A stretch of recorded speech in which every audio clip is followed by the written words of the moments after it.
What's good? This is JVB representing SPD, and that is sportsperDiem.com.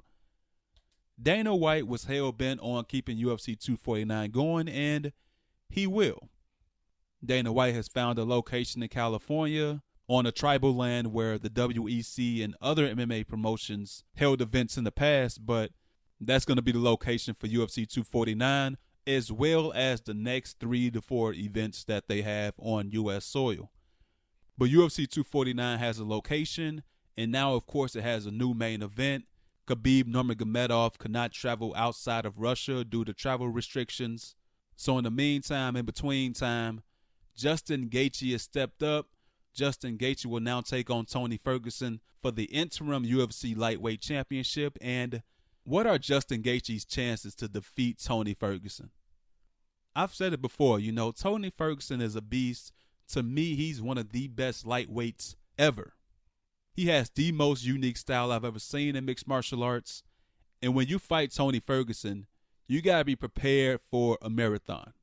This man will be in your face from the start of the fight to the end of the fight, or for however long the fight going to last. He's going to be right there in your face, fighting in the phone booth. He's going to be willing to get hit to dish out more punishment. This guy's crazy. This guy's wild, and I really want to see that Khabib fight. It's sad that these guys have been matched up 5 times now. All 5 times, they don't fight. The previous 4 times, both guys had health issues. They had to drop out the fight. But this time, with this whole coronavirus bullshit, this is what messes it up. This is what stops these guys from fighting. And perhaps these guys aren't destined to fight. Perhaps that's just how it is. Perhaps these guys will never fight each other, or once they do fight, they're going to be 40-some years old for a cash grab or something like that. But it's unfortunate, and now we get to see Justin Gaethje against Tony Ferguson. That's going to be a fun fight as well. Justin Gaethje is going to go after him as well. Justin Gaethje is a madman, and Justin Gaethje has power. And the question isn't, can Justin Gaethje land the punch on Tony Ferguson? Tony Ferguson is going to allow him to touch him up. That's Tony Ferguson's style. The question is, can he take Tony out? We've seen Tony Ferguson hurt, but what does he do? He gets caught, he spins around, he rolls around, he'll grab a hold of you, he'll roll, he'll do all these things, and then all of a sudden, he's back to normal. All of a sudden, he's back in your face. If that happens next Saturday, April 18th, can Justin Gaethje keep up with that?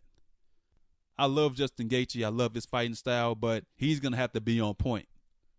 I think one thing that Justin Gaethje needs to get back to in this fight is the leg kicks. He's been knocking guys out left and right with the hands. Edson Barboza, James Vick, Cowboy. He's been knocking these guys out with the hands, and I'm sure he can catch Tony Ferguson, and he will catch Tony Ferguson. But I think it'll help him even more if he's chopping down them legs, throwing them heavy leg kicks, especially to that surgically repaired knee. You're going to have to stop that mobility, and it's easier said than done because Tony Ferguson is a fucking machine, but I think that's the best case scenario for Justin Gaethje.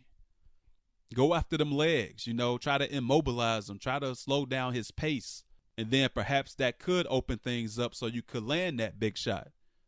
But come April 18th, Justin Gaethje got to bring it. He's going to have to bring it for 25 minutes. Now, scratch that. Somebody will get finished. But Justin Gaethje going to have to be special that night because Tony Ferguson is that damn good. But I'm out.